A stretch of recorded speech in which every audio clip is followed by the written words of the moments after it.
Ricardo, como eu divido o meu salário para sobrar dinheiro? Me fala, por favor, e eu vou te falar hoje como ter uma métrica salarial.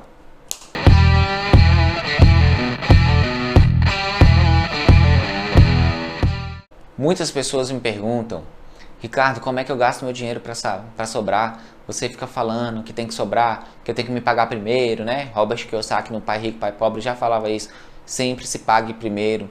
Então assim, como é que eu faço isso, cara? Para me pagar primeiro e ainda pagar todas as minhas contas e tudo isso? Bom, provavelmente, se não te sobra nenhum dinheiro hoje, se você não consegue fazer essas coisas, você deve estar vivendo num padrão de vida acima da sua receita permite. Então, primeiro passo, a gente vai ter que ver o que acontece com a sua vida hoje. Quando eu disse no vídeo do estado atual da vida financeira, pedi para você fazer um exercício do que você fazia lá para trás, né? Dos seus últimos 6 meses, dos seus gastos, para a gente projetar para frente. E o porquê que isso é importante? Você entender o que você fazia no passado, já que você não vai alterá-lo, é para você entender quais foram os erros que você ali cometeu, para você não cometer mais aqueles erros. Claro que a gente tem que viver o nosso presente e projetar o nosso futuro, mas a gente tem que olhar para o passado para a gente conseguir aprender com os nossos erros. Quando eu estudei história, por exemplo, eu não gostava de história de jeito nenhum. Então eu fui para a faculdade de administração e lá tinha o que? História da administração. E eu, pelo amor de Deus, história, mais uma vez. Aí eu falava assim, professor, aí eu perguntei, professor, por que a gente estuda a história da administração? Aí ele falou assim, para a gente não cometer os mesmos erros que os outros cometeram. Aí eu falei, caraca, então veio aquele estalo ali na minha vida, assim, nesse sentido de, putz, então se os outros já cometeram erros e eu posso aprender com os erros deles, por que eu não posso aprender ainda mais com os meus? Então é isso. Quando eu falo para vocês pegarem os seus últimos 6 meses, fazerem lá como é que vocês gastavam aquele dinheiro e dividir ali com lazer, alimentação, transporte, saúde, gastos pessoais, tudo isso é para você entender aonde você gastava mais, aonde a gente vai começar a eliminar gastos, aonde a gente vai começar a diminuir esses gastos. Aprender com o seu erro do futuro, onde que não sobrava nada, ou às vezes até extrapolava o seu orçamento. E aí a gente vai começar agora a ter um presente e um futuro bem melhor. Então, Ricardo, qual que é a métrica salarial que você indicaria para mim? Obviamente estaria sendo leviano se eu falasse que existe uma métrica salarial perfeita. Não existe ela. A gente tem que se adaptar à nossa vida. Cada um tem uma realidade de vida e cada um tem um momento que dá para fazer algumas coisas ou não. Eu indico a todos os meus alunos que façam o quê?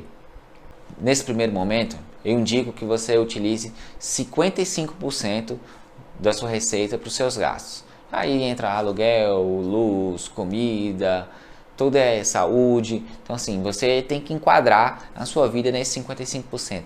Ricardo, impossível. Então, meu amigo, comece a repensar o que você tem feito da sua vida. Porque se você não cabe nesses 55%, significa que você está vivendo um padrão de vida que não é o seu, que está acima do que é o seu, sendo que a gente tem que viver, na verdade, até um abaixo do que é o nosso. Então, essa é a parte que você tem que fazer. 10% você tem que trabalhar com o seu objetivo mais próximo, um objetivo de curto prazo. Vamos supor, seja fazer um curso, seja fazer uma viagem, seja comprar algo de relativamente um valor um pouco mais baixo, mas que você precise num curto prazo. Então 10% você vai sempre utilizar para esse curto prazo.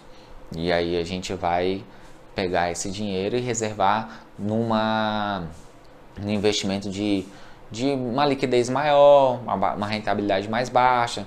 Pode ser um LCI, um LCA ali no curto prazo, um CDB com um pouco mais de rendimento, mas também com um vencimento menor, desde que você saiba quando você vai precisar daquele dinheiro e ele não comprometa em relação à sua reserva de oportunidade. E aí a gente vai utilizar esse dinheiro por esse curto prazo. 20% desse dinheiro você vai investir para você ser rico. E aí, o que é ser rico, Ricardo? É ter dinheiro suficiente para você viver da renda passiva e não trabalhar e conseguir cobrir os seus gastos. Então, assim, um ponto da riqueza, vamos dizer, é esse. É ter essa independência financeira, que é o caso de viver de renda passiva, né?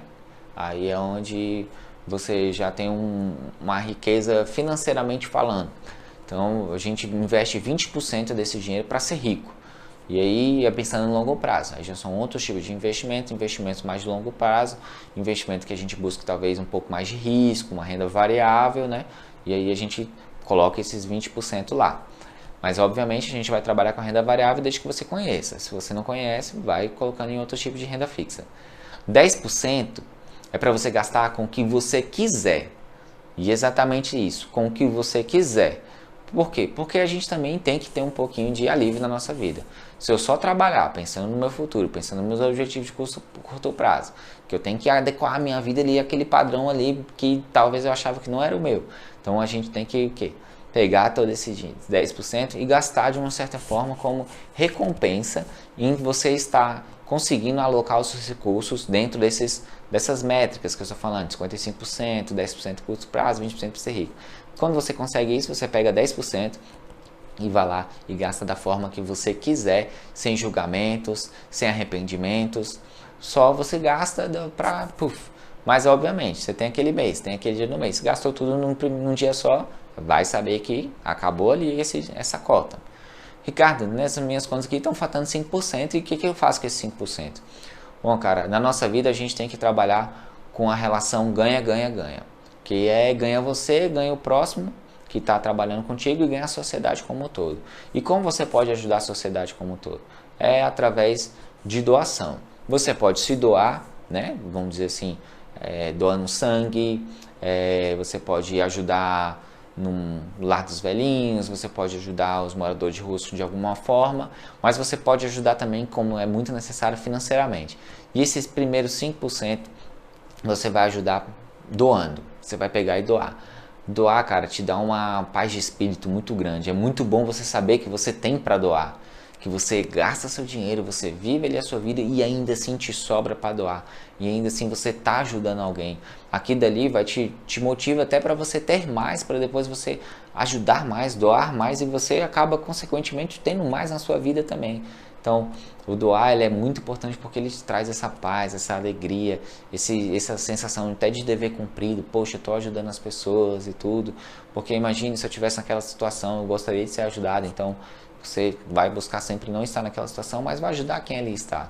E aí a doação ela é muito importante. A gente, como eu disse, a gente pode obviamente nos doar no sentido de a nossa pessoa. Mas eu sozinho, eu não consigo fazer talvez tanto. Mas talvez se eu tivesse mais dinheiro, eu consigo atingir mais pessoas.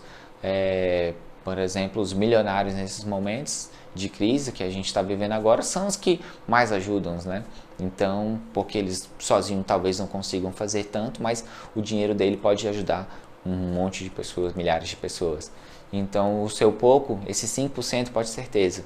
Não sei para quem você vai dar, para quem você vai doar, mas além de te fazer bem, vai fazer bem a alguém.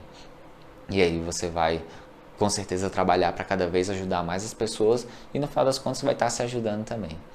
Então, essa é a métrica salarial que eu tenho para vocês. Acredito que não existe, como eu disse, uma métrica perfeita. Você vai se ajustando a essa métrica, vai estar flutuando perto desses valores e depois vai ajustando. Às vezes vai gastando até menos na sua vida, começa a aumentar a sua receita e vai ajustando essas coisas na sua vida para você investir mais, para ficar rico, você vai começar a doar mais, tudo isso na sua vida. Então, espero que vocês tenham gostado desse vídeo. Se inscreva no nosso canal, deixa o sininho, deixa o seu like e comenta aqui embaixo o que você acha dessa métrica. Você está perto ou está longe dessa métrica desse momento? Valeu, galera. Espero que vocês tenham gostado. Até a próxima.